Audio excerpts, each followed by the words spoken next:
नमस्कार पेंशन धारकों, आप सभी के लिए इस वक्त की इम्पोर्टेंट और महत्वपूर्ण खबरें लेकर हम हाजिर हो चुके हैं, जिसमें दोस्तों हम बात करेंगे कि ईपीएस पेंशन 7,500 से सीधा 9,500 रुपए मिलेगी। जी हाँ दोस्तों, पेंशन धारकों के लिए बड़ी खुशखबरी है।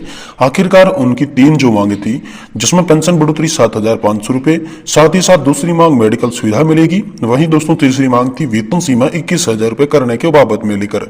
तो दोस्तों इन मांगों पर बड़ी खबर आई है। फिलहाल में आप सभी के लिए पेंशन को लेकर बहुत ही बड़ी खबर, और इसमें साथ ही साथ पेंशन की फाइल के साथ महंगाई भत्ता को लेकर भी आप सभी के लिए बड़ी खबर आई है। तो दोस्तों इन वीडियोस के अंदर जानेंगे इन सारी खबरों को विस्तार से। इससे पहले हम जानेंगे कि नेशनल पेंशन सिस्टम यानी कि एनपीएस में जमा राशि के लिए अंतिम भुगतान के संबंध में दिशा निर्देश जो है वो जारी कर दिए जा चुके हैं। साथ ही साथ दोस्तों राज्य कर्मचारियों और पेंशनरों को डीए की सौगात दी जाएगी। दरों में 4% का इजाफा कर दिया जाएगा। इसके लिए आदेश भी जारी हो चुके हैं। वहीं दोस्तों यहाँ पर जो है केंद्र सरकार के कर्मचारी पेंशनर्स के लिए बड़ी खुशखबरी है। देश में 80 शहरों में सीजीएसएच कार्ड होल्डर करा सकते हैं मुफ्त में इलाज। जी हाँ दोस्तों, फ्री मेडिकल सुविधा को लेकर भी आप सभी के लिए बड़ी खबर है। वही ईपीएस 95 पेंशन पर हंगामा शुरू हो चुका है और ईपीएफओ कार्यालय का घेराव जो है वो कर लिया जा चुका है। हायर पेंशन पर बड़ी खबर है। साथ ही साथ दोस्तों पत्रकारों और विधवाओं का भी इसमें विशेष ख्याल रखा गया है, जिसमें BSP x employees welfare association के बैनर के तले आप सभी के लिए बड़ा प्रदर्शन किया जा रहा है, जिसमें राष्ट्रीय संघर्ष समिति यानी कि एनएससी का भी बड़ा योगदान यहां पर नजर आ रहा है। तो दोस्तों पेंशन धारकों के लिए आज की आई प्रमुख बड़ी खबरों को इस वीडियो के अंदर जानने वाले हैं। इसलिए आप सभी से हाथ जोड़ के निवेदन करते हैं कि आज की इस वीडियो को आप लास्ट तक देखेंगे, जिससे दोस्तों आपको पेंशन पर आई आज की तमाम बड़ी खबरें सही सटीक और तथ्यों पर आधारित तो पता चलेगी। तो सबसे पहले हम जानते हैं कि आखिरकार ये बात क्यों कही जा रही है कि पेंशन 7,500 से सीधा 9,500 मिलेगी। आखिरकार 9,500 के पीछे कारण क्या है, किसको मिलेगी ये पेंशन, इसके बारे में सबसे पहले हम आपको बताते हैं। देखिए दोस्तों, हाल ही में खबर आई थी कि ईपीएफओ ने यहाँ पर हायर पेंशन देना शुरू कर दिया है, जिसके तहत दोस्तों हायर पेंशन की बात यहाँ पर हो रही है। तो 9,500 रुपए न्यूनतम हायर पेंशन की यहाँ पर जो है लिमिट रखी गई है। यहाँ पर 9,500 की हायर पेंशन न्यूनतम स्तर पर आपको मिलेगी।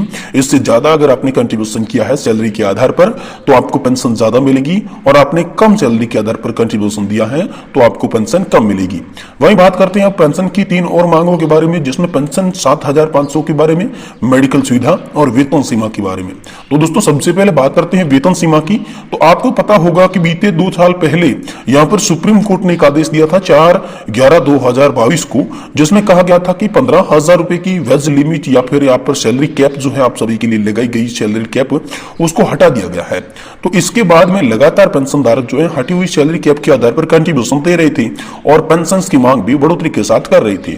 लेकिन दोस्तों यहाँ पर अभी तक आपको पेंशन जो है वो 7,500 के अधिकतम स्तर पर यानी कि 15,000 रुपए की बेसिक सैलरी लिमिट के आधार पर ही आपको मिल रही थी, उसमें बढ़ोतरी नहीं की गई थी।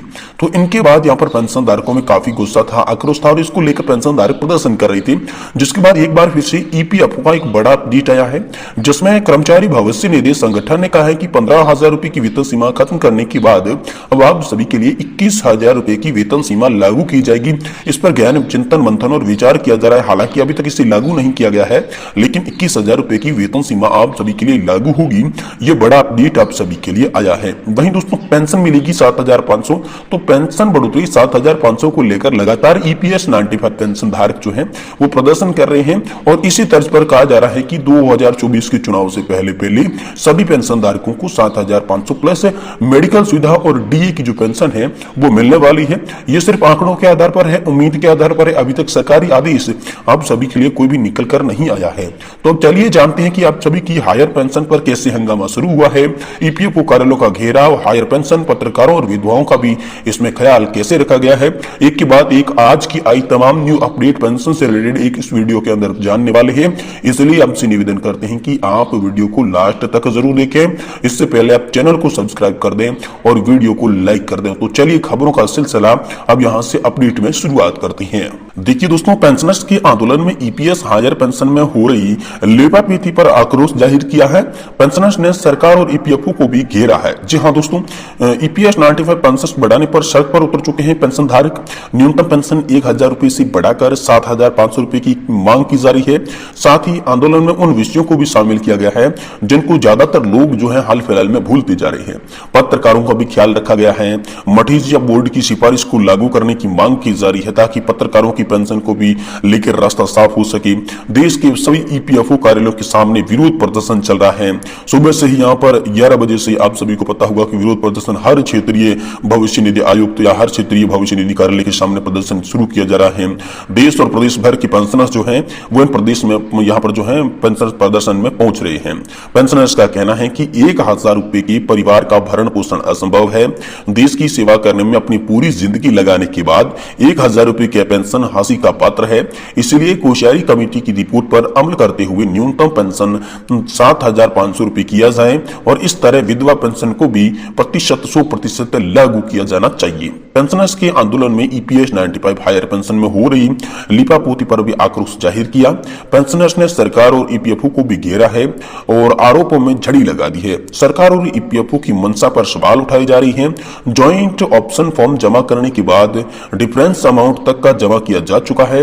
इसके बावजूद भी पेंशन चालू नहीं हो रही है। इस बात को लेकर भी कार्मिक खाखा काफी सारा नाराज है। दोपहर तक प्रदर्शन चलेगा। इसके बाद ईपीएफओ के अधिकारी को यहाँ पर जो है मांग पत्र सौंपा जाएगा। ये पूरा का पूरा प्रदर्शन जो है दोस्तों इसकी रूपरेखा तैयार हो चुकी है। वहीं दोस्तों अगली बड़ी खबर की बात करें तो केंद्र सरकार के कर्मचारियों और पेंशनर्स के लिए बड़ी खबर है। देश के 80 शहरों में सीजीएसएस कार्ड होल्डर करा सकते हैं मुफ्त इलाज। जी हाँ दोस्तों, केंद्र सरकार स्वास्थ्य योजना के केंद्र सरकार के मौजूद और पूर्व कर्मचारी यानी कि पेंशनर्स के लिए एक सुविधा योजना है। अक्सर सरकारी कर्मचारियों के मन में ये सवाल रहता है कि कौन इस सर्विस का फायदा उठा सकते हैं, सीजीएसएस योजना के पात्र कौन है और योजना के तहत क्या सर्विस मिलती है और योजना का फायदा किन शहरों में मिलेगा।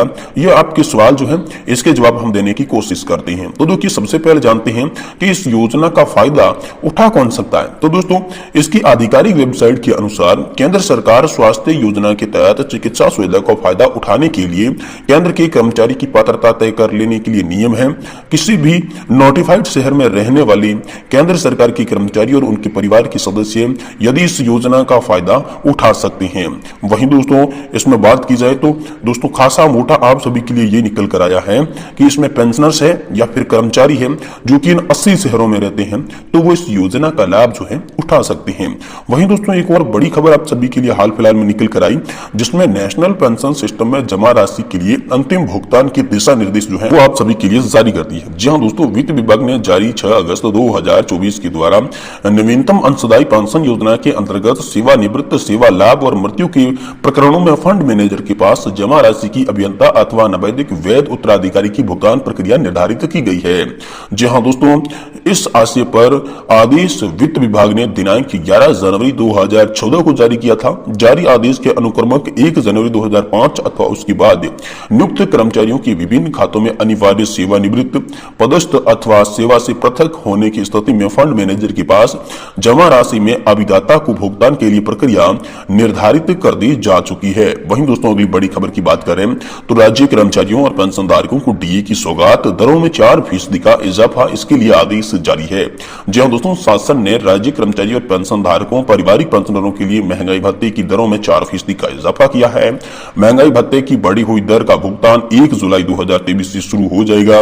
1 जुलाई से 31 दिसंबर 2024 तक का नकद भुगतान होगा। 1 जनवरी से यह नियमित वेतन में आएगा और अपर सचिव वित्त गंगा प्रसाद ने इस संबंध में आदेश भी जारी कर दिए हैं।